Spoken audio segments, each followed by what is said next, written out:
भोजन और मानव स्वास्थ्य के अंदर अपन ये खनिज तत्वों के कैल्शियम तक सारणी जो है पढ़ चुके।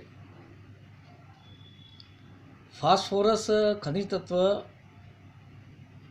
ये दूध, हरी सब्जियाँ, बाजरा, रागी, सूखे मेवे, यकृत तथा वृक्क के अंदर पाया जाता है। एक प्रकार से कैल्शियम जैसा ही इसका कार्य है, कैल्शियम और फास्फोरस दोनों साथ में मिलकर के। तो दूध में भी है, हरी सब्जियों में भी पाया जाता है, बाजरा, रागी, सूखे मेवे जितने भी अपन खाते हैं, यकृत और वृक्क। ये क्या करता है, कैल्शियम और फास्फोरस दोनों मिल करके हड्डियों तथा दांतों को मजबूती प्रदान करते हैं। यानी केवल अकेला कैल्शियम ही हड्डियों को और दांतों को मजबूत नहीं करता, दोनों फास्फोरस भी साथ होना चाहिए। दोनों मिल करके हड्डियों तथा दांतों को मजबूत प्रदान नहीं करते। अब लोह तत्व, लोह तत्व जो है यकृत के अंदर, वृक्क के अंदर अंडे, मांस, रक्त, बाजरा, रागी, दही, सब्जियां, गाजर, गुड़, यानी लोह तत्व गुड़ में भी पाया जाता है, सब्जियों में भी पाया जाता है, गाजर में भी, और रागी जो है दही के अंदर भी ये पाया जाता है। फिर ये क्या करता है, रुधिर में हीमोग्लोबिन को बनाने का कार्य करता है। यानी हमारा जो रुधिर में लाल रक्त कणिका है उसके अंदर जो हीमोग्लोबिन पाया जाता है उसको बनाने में इसका महत्वपूर्ण भाग होता है लोह तत्व का। फिर ऊतक ऑक्सीकरण, यानी ऊतकों के अंदर जो पचित भोजन की ऑक्सीजन के साथ क्रिया होती है उसको ऑक्सीकरण कहते हैं ऊतकों के अंदर, तो वो भी, उसके लिए भी ये जरूरी है। आयोडीन कहाँ पाया जाता है, आयोडीन नमक के अंदर भी पाया जाता है जो समुद्र से प्राप्त होता है। समुद्री भोजन चाहे वो किसी भी रूप में हो, समुद्री भोजन में हरे पत्ते वाली जितनी भी सब्जियां है उसमें भी आयोडीन पाया जाता है। जैसे आपके मेथी है, बथुआ है, पालक है, उसमें आयोडीन भी पाया जाता है हरी सब्जियों में, और लोह तत्व भी पाया जाता है। फिर लवण, जलीय मछली, पानी में रहने वाली मछली, जामुन के अंदर, और काला नमक, इन सब के अंदर आयोडीन पाई जाती है। आयोडीन क्या है कि हमारी शरीर के अंदर जो गले में ग्रंथि पाई जाती है, थायराइड ग्रंथि, वो थायरोक्सिन हार्मोन का स्राव करती है। तो थायरोक्सिन हार्मोन को बनाने में ये अपना महत्वपूर्ण भाग निभाता है, ये तत्व, आयोडीन तत्व। इसलिए हमको हरे पत्ते वाली सब्जी, ये जामुन है, काला नमक है, समुद्र से प्राप्त होने वाला, इन सब का सेवन करना चाहिए। अब जल की जब अपन बात करते हैं, मानव स्वास्थ्य के लिए जल की बहुत जरूरी,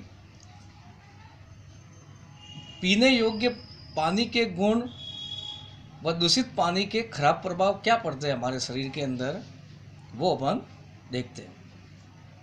हम इंसान इतने कम उपलब्ध जल के स्रोतों का इस तरह से दोहन कर रहे हैं, बहुत कम पीने के जल के स्रोत है कि जल्द ही हमारे सामने जल संकट एक दिन विकराल रूप होने वाला है। यानी जो पीने का पानी है वो बहुत कम मात्रा में, इसलिए एक दिन पानी की समस्या जो है वो हो सकती है हमारे लिए।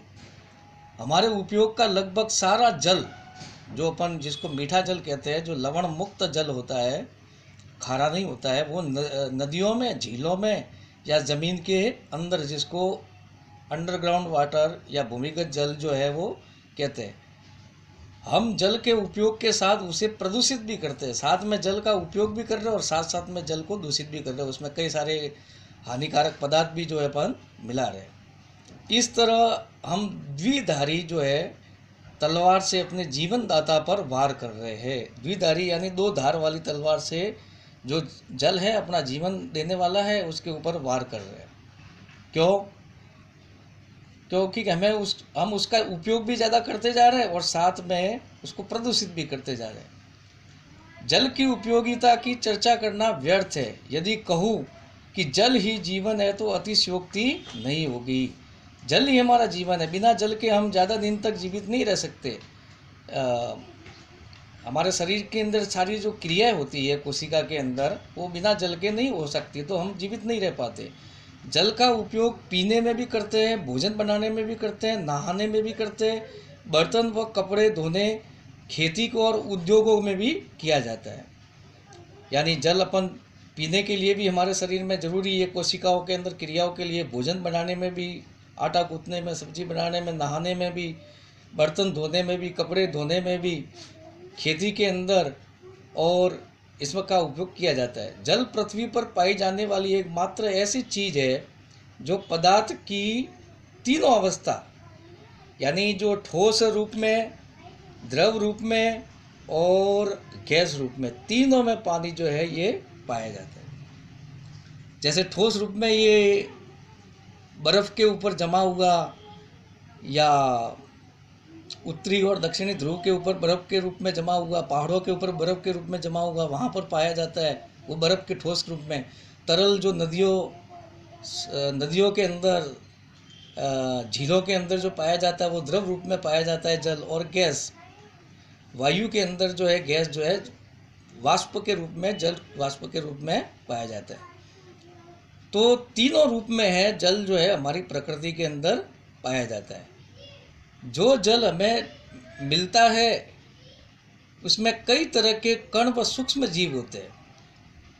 कुछ सूक्ष्म जीव और कण, सूक्ष्म जीव ऐसे भी होते हैं जो हमको जल के अंदर दिखाई नहीं भी देते। उनमें से कुछ हमें फ़ायदा पहुंचाते हैं तो कुछ हमारा नुकसान भी करते हैं, यानी दोनों कार्य करते हैं। ऐसे सूक्ष्म जीव और कण पाए जाते हैं जो फ़ायदा भी पहुंचाते हैं और हमारे को नुकसान भी पहुंचाते हैं।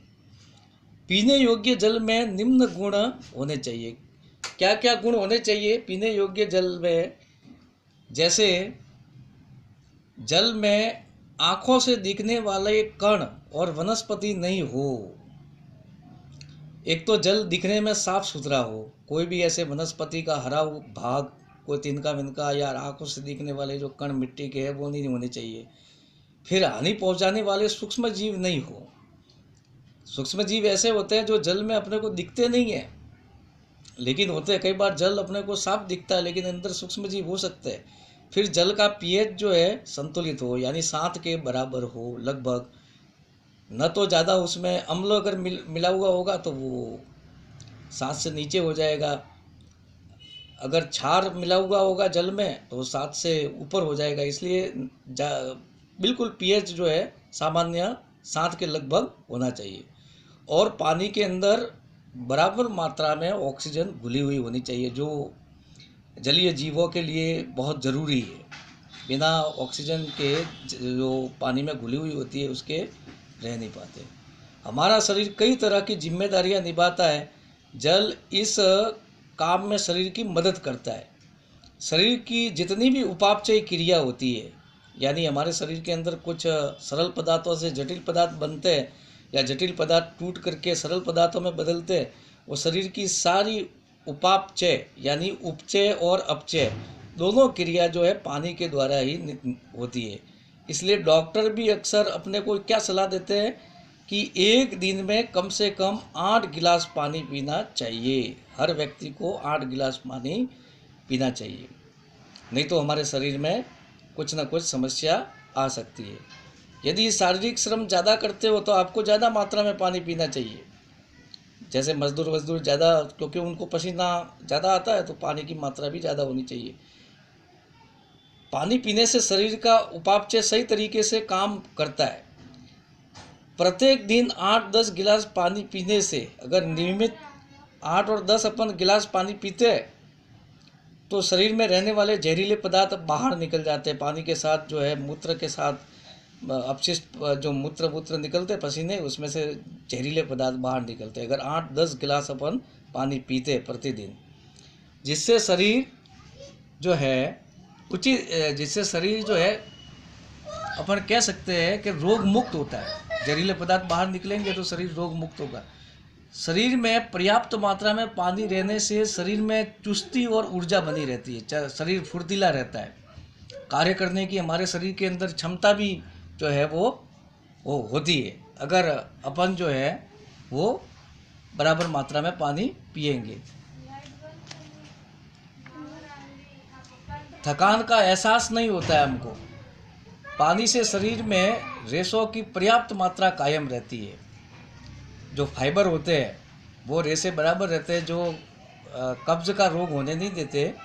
तो ये भी होता है। तो आज अपन इतना, बाद में और देखा जाएगा।